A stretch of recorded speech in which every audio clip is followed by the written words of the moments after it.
I would like now to move on to the next challenge from ARTC, and this is called the Visual AI Challenge. It's a Visual AI Inspection for Smart Manufacturing. May I now invite our friend from ARTC, Rashida, and she'll be presenting together with our friend from Canamatel, with Fabian as well. So please take it away, Rashida and Fabian. Oh, hi everyone. Good morning, everyone. Okay, so we're down to the last problem statement 3 for today, which is the automated visual inspection for visual AI inspection for smart manufacturing. I'm Rashida. We're from the Advanced Remanufacturing and Technology Center. Yeah. So for today, we will have Canamatel with us. So they are problem statement owners. So I will go through the introduction with you. So for today. Most industrial manufacturers of such components have high volume and high mix inventory, and it ranges from in size for different equipment. So why actually we need visual inspection is because it's commonly used in both manufacturing and non-production environment, and it can span from traditional human visual inspection to fully automated detection in a single or multi-site. It's definitely a critical process as there are high consequences in terms of inspection and error for injury, loss, and expensive equipment. So in order to inspect the quality in the skills, and we face the following challenges, one of which is visual human inspection is time consuming, firstly, and it relies heavily on the engineers, usually done manually. So we also have the components that are in different size and geometry. So it's as small as 2 mm or as big or large parts as a 3 mm in length. So this specification usually give different high risk and area of failure points. So the inspection process require a lot of testing knowledge and subject matter expert, and the need for us to actually automate the process. Company have tried laser scanning of the shelf computer vision solution, but faced with limitations. Current camera systems are mostly only able to capture images on the top and the bottom of component, and it often lags in capturing the 3D dimension of the component for proper inspection and quality control. So this actually brings us to the question that how might we automatically capture a 360-degree image of industrial manufacturing components sufficient enough for a smart inspection? So what are we looking for? Will be automatic, accurate, and holistic image capturing. So the camera system should actually be able to capture different geometrical profile, like shape and sharp or rounded corners, and be able to tell the different geometrical profiles and shapes. So we need a 360-degree rotational camera or system or camera rig to capture multiple profiles and achieve a full rotational analysis. This is because we need to actually have we need to look into different surface areas of specific inserts or parts. So which is why we need to be able to rotate either the camera or the platform. Next, we are looking at automatic, accurate, and intelligent dimension measurement with smart search capabilities. So we need to accurately generate exact dimension of the parts and must include images and defect of database. This is because we need solutions to capture colors on parts of the inspection process. We have explored with laser scanning and 3D modeling system, but they are not effective due to inability to capture colors, and it's usually only in grayscale. It's inaccurate and cannot achieve 5 micron accuracy, and there's also a high noise level affecting 3D models and images.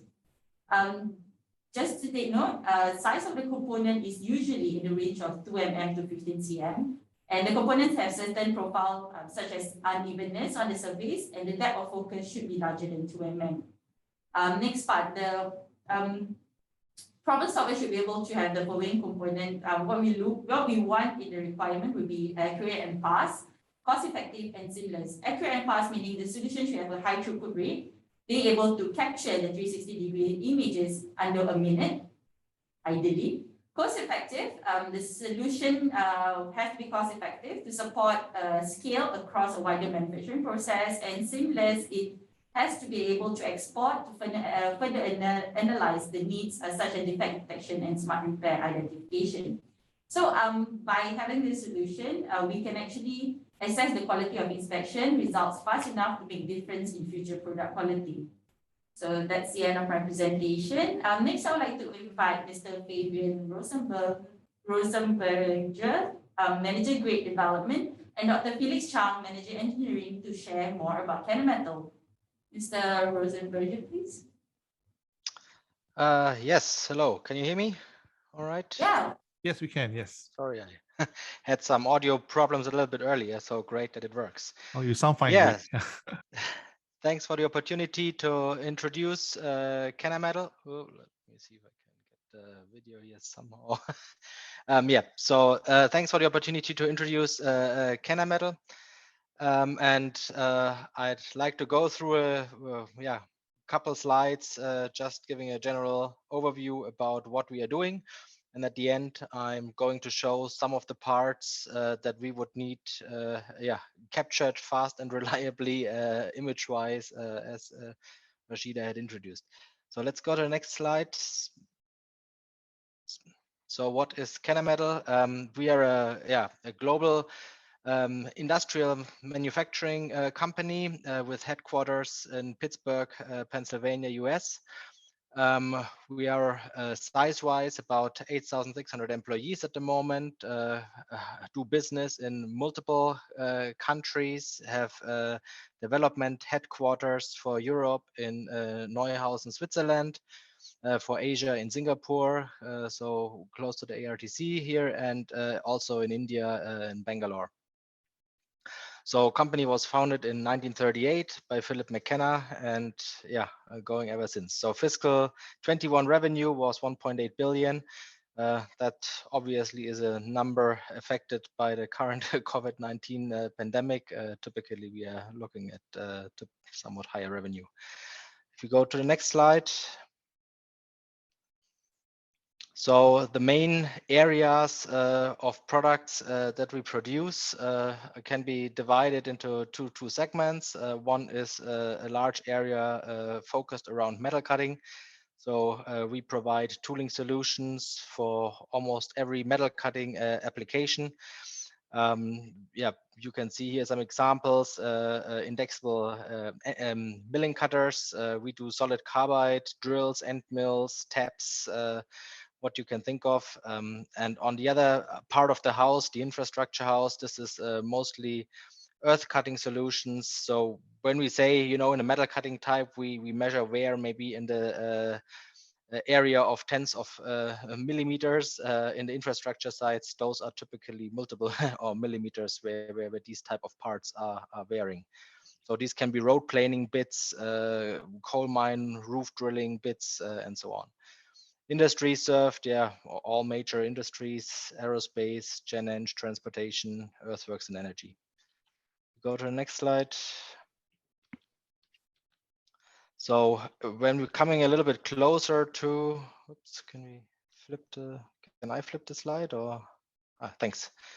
Coming closer a little bit to what we are looking for here with that startup challenge.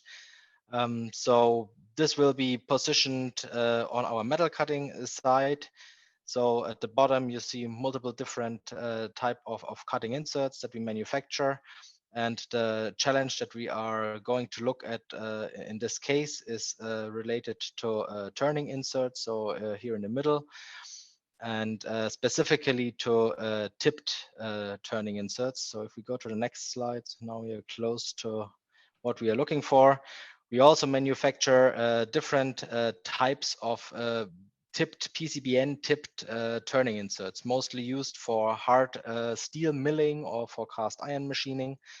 And you can see just two examples here of a variety of different insert shapes, as well as positions where we introduce these PCBN tips. So in this case, on the left side, you see a trigon type inserts that is actually double-sided.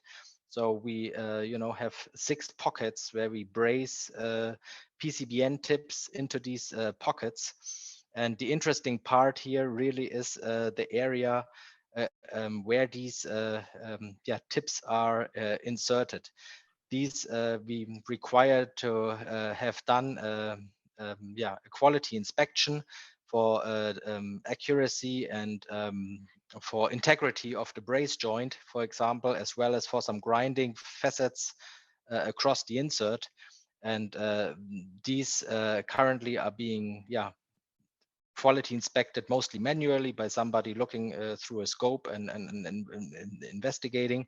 So I think the next step here would be to have a method or a capturing method to get high quality images generated that can be then used for post-processing these images for further defect analysis. I had pointed out here maybe two more specific details to the challenge with the red circle. I mean, one challenge is that with these parts, you sometimes have a negative insert, what we call a negative insert. So you have a 0 degree clearance here to the side, and sometimes there are positive inserts. So the right image, you only have 2 tips, but there is a clearance angle here on that side flank.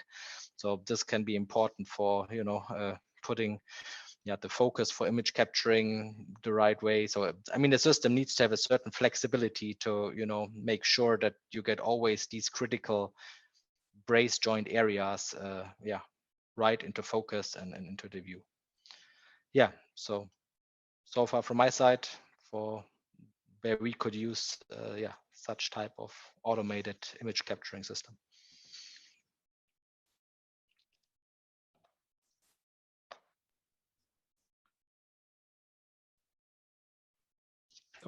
Thank you, David. Sorry, that was it.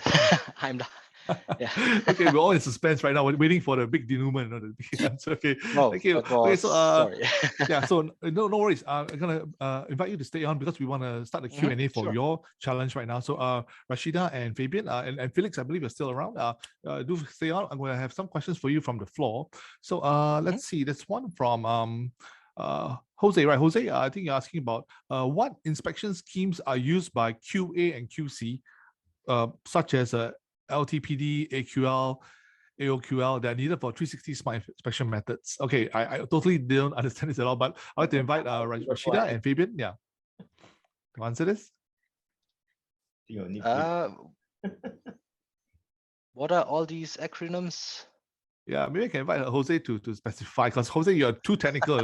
You're very, very technical, highly technical. So I think we're having a bit of difficulty understanding all the acronyms. Yeah. So I'll invite maybe Jose to clarify what the acronyms are. Yeah. He seems very interested in this topic though. Yeah. Okay, I have a question from Suraj, and Suraj says, this inspection needs to be on assembly or individual inserts. Hasn't Zola made this yet? Okay.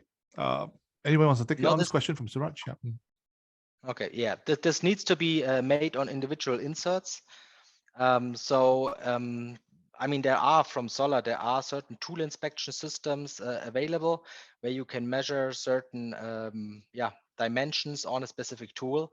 But I'm not aware that there is a system available where you can have 100, 250 piece orders that you run through that system and get the images that you can post-process. So one specific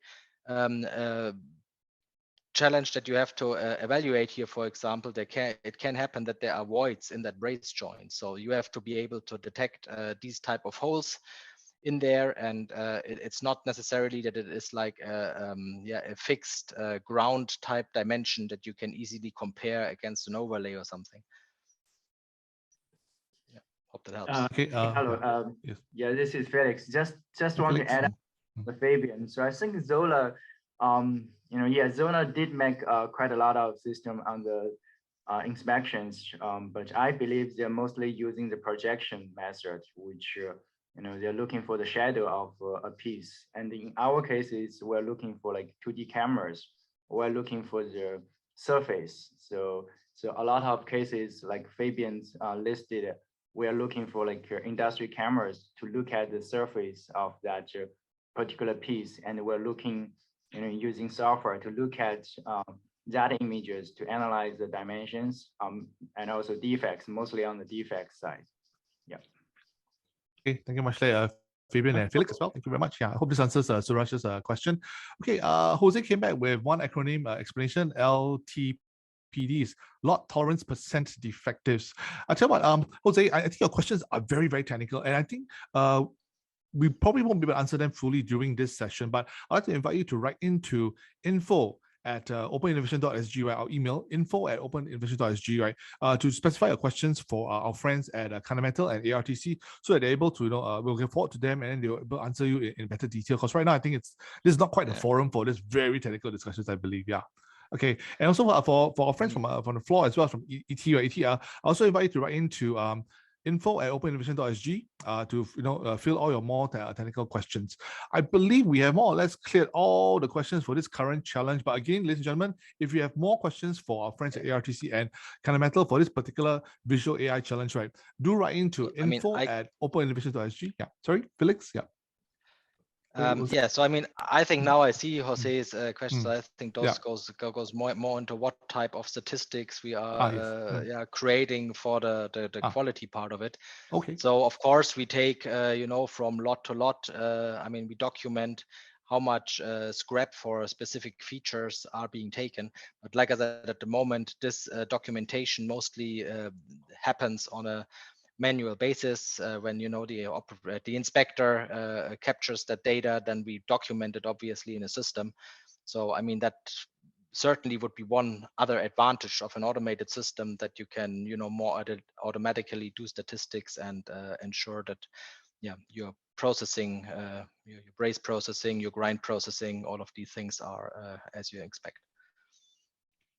Okay, thank you, Felix. Okay, we have one more question from the floor from Amanda. And Amanda is asking for what is the main factor that Fundamental is looking at when selecting the finalists for this solution? Would either Fabian or Felix like to take a shot at this?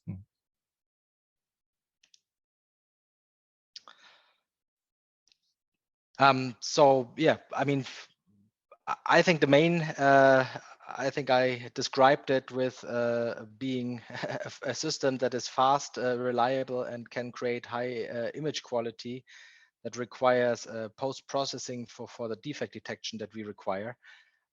So like I said, I think there was some more information shared in Rashida's introduction on what we would see as being fast. But I think this is, I mean, it needs to be able to capture these type of details on a multiple variety of those type of shapes. I mean, we have two specific examples selected. I mean, there is a much more variety of shapes that we have, but I think those two examples show many of the challenges that are common to most of what we are seeing. So if with these two examples, the system is capable of creating fast, stable, high quality images that we can use for post-processing up to 50 micron defects, that is what we would be looking for. Okay, thank you very much. Add on, yes. On the Fabian, can we go back one slide? I think Fabian showed very good images of our problem statement. Can we go back to one slide? Just one slide. Next. Can you go down? No. Too far. Yeah.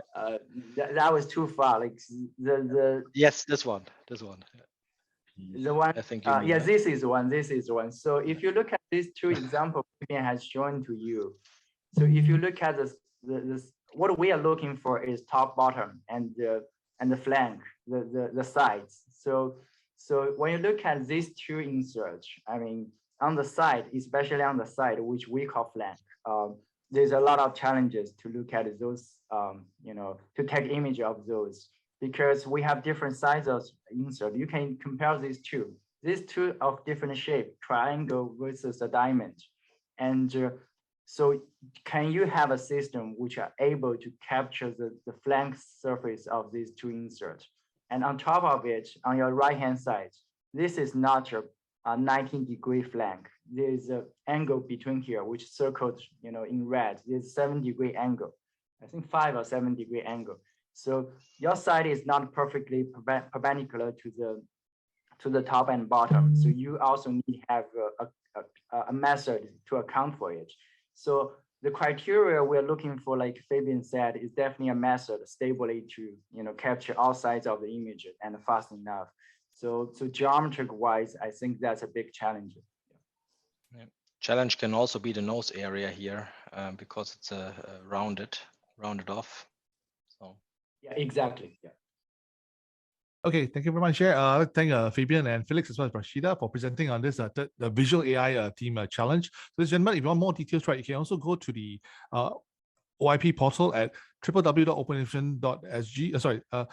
www.openinnovation.sg, and go to the challenges page to dive into all the details of the challenges, including the scenarios that they're looking at. All right. So thank you very much, Rashida, Fabian, and Felix for presenting on this challenge. Thank you very much. Ladies and gentlemen, we have one more surprise item for the day, and this is going to be a special sharing by A*STAR's Robotics Horizontal Technology Program Office, or the HTPO. It's my great pleasure now to invite Dr. Denise Tunoko Adi from the A*STAR Robotics HTPO team to share with us about this very, very interesting program office team. Denise, Yes. you're here. Thank you very much. Yeah, please take it away. Thanks, Billy. Thanks, everyone, for the opportunity for sharing about robotics capability in A*STAR. I think I'll keep it short. Can I go to the next slide, please? Yeah, I'll start with an overview. So Robotics HTPO has been established just about a year ago. So our role is really a coordinating office because I think earlier Andy mentioned about multiple RIs within A*STAR. In fact, for robotics, there are 4 RIs involved. ARTC is one of them, but there are also I2R, IHPC, as well as SimTech. So we try to build a single roadmap for robotics across A*STAR research institutes. We also work very closely with national robotics programs so that we are ensuring that we are aligned with the national priorities and as well as the national R&D plan for robotics. And lastly, we're also looking at talent and community development, and privileged also to be able to share in this platform.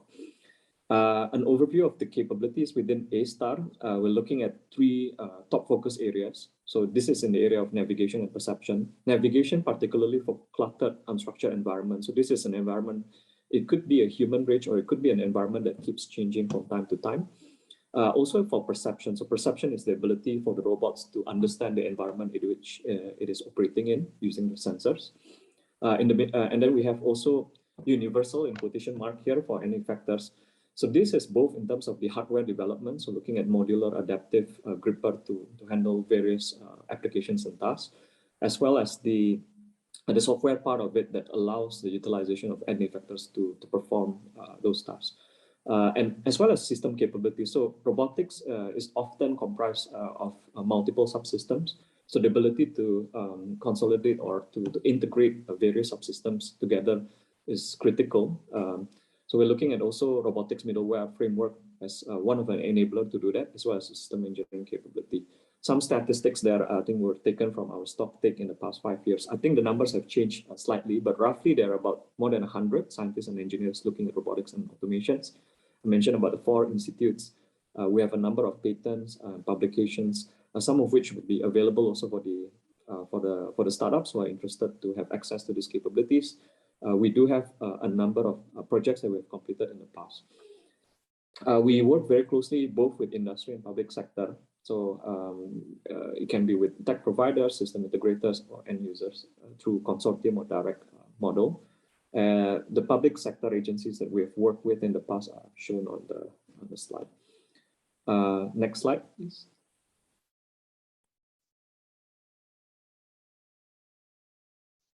Yeah. Okay, yeah. So I'll talk now about the core capabilities on robotics. So I mentioned earlier about navigation. So this is specifically for especially for GNS denied area. So area where there is no GPS connection, for example, indoor and outdoor, dynamic cluttered environment. For perceptions, looking at integrating various sensors to allow the robots to be able to perceive the environment in which it operates. There are some examples of the successes. So these are the two of the spin-offs from A*STAR, Movita, that is looking at software for autonomous vehicles, as well as SensorBot. One of the products that they launched is the shelf scanning robots that have been deployed among many places at National Library. And then for universal end effectors, looking at various types of grippers. So this is for variable stiffness, multi-finger, and different types of end effectors as well. So end effectors could be force, motion, impedance control, and the AI that is required to to deploy this any factor for various applications. So it is critical to have a good domain expertise, especially in different manufacturing processes. And the team, for example, here have deployed one of the customized any factor for the applications at the port for coning and deconing operations. So one of the challenges is that the cones are of many different shapes. So it also requires an AI for the material handling to successfully deploy these applications. The third one is for system capabilities. I mentioned about the system agnostics robotic middleware framework. So essentially, there are a lot of applications using ROS, as well as system engineering capabilities, especially in ARTC that is also hosting ROS consortium. Next slide, please. So beyond the top three areas that I mentioned earlier, there are also other core capabilities that we do beyond this. For example, human-robot interaction. So this covers, for example, the ability to teach a robot more intuitively, ability for the robot to understand or anticipate human intention, and to allow robot and human to work more collaboratively in various settings. One of the examples is the program that A-STAR has been working on for human-robot interaction that recently was awarded with KUKA Innovation Award this year. And then we also look at flexible reconfigurable robotics. This is mainly related to hardware developments to achieve a scalable mobility and scalable manipulation. So I think a lot of the developments in SimTech have led to technology transfer to companies. For example, the wheel or actuation module that they have developed. And moving forward, they're looking to set a new paradigm of modular reconfigurable robotics, where robots can be, it's a bit like a Lego pieces that can be reconfigured or repurposed for various applications. And then the last one is on soft robotics. This is also an area that is that the A-STAR team has been working on. There a few types, for example, the dielectric electroactive polymer or pneumatic actuated robots. In addition to this, there are also a lot of efforts in building the model in order to a computational model to design for soft robotics, because often when it comes to soft robotics, there's a lot of iterations that is involved. So having a computational model that helps with the design would accelerate the development of soft robotics for various applications. It could be for handling, for example, here handling of egg or something that's very fragile, or something that is with a large range of stiffness. Next slide, please. Okay, so this is just this is an example of the various projects that A-STAR Robotics have undertaken in the past 5 years. So if you look at the top half, these are all very application driven. So both either by public sector or private sector. Maybe some of the examples I can highlight here is the use of mobile robot for autonomous airframe inspection. So this is a work that was carried out between I2R and IHPC to deploy solutions for inspection of aircrafts at the hangar. From the private sector, we've also been working on development for industry robots. For example, using industrial robots for laser cladding as well as boron nitride spraying. So these are heavy duty type of applications.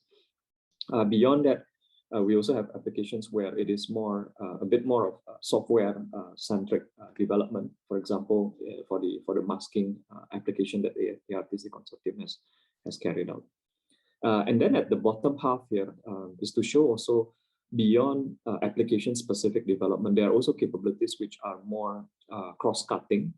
So these are more of the low TRL. So for example, the human-robot collaboration, a number of navigation type of developments for mobile robots, as well as tactile sensing and control. This is quite specific for the soft robotics part of the capability. And in addition to that, there is also a ROS-I consortium hosted in ARTC that looks into robotic software development. Next slide, please. So the applications have been deployed across sectors. So some of the examples are here, aerospace, marine and offshore, logistics, public security as well, fast-moving consumer goods, as well as healthcare. So we have experience working across sectors, and look forward also to be able to work with the different startups here to deliver the solutions to the end users. I think with that, this should be my last slide. Yes. Yeah, okay, thank you very much, Dr. Denise, for your great presentation on exciting developments in A-Star's robotics R&D. Right, I've given the URL to the robotics horizontal technology program office link in the chat group. So guys, if you're interested, do visit the website to find out more about the exciting things that they're doing at the A-Star Robotics HTPO. Thank you very much. Thank you very much. And a big thank you to all our presenters today for this very special Innovation Thursday Automation 4.0 webinar. I'd like to thank the ARTC team, Dr. Andy Lee, Claire, Chuan Shen, and Rashida for helping us present the challenges together with your special guest stars from Meraxus. We had Jeremiah. From Omnimall, we had Simon, and then from Fundamental, we had Fabian and Felix. And of course, last but not least, Dr. Denise from A-Star's Robotics HTPO. Thank you very much, ladies and gentlemen, for presenting a very great webinar. And I hope that our audience has learned enough to help them prepare better proposals to win the challenges in OIP Innovation Call 12, right?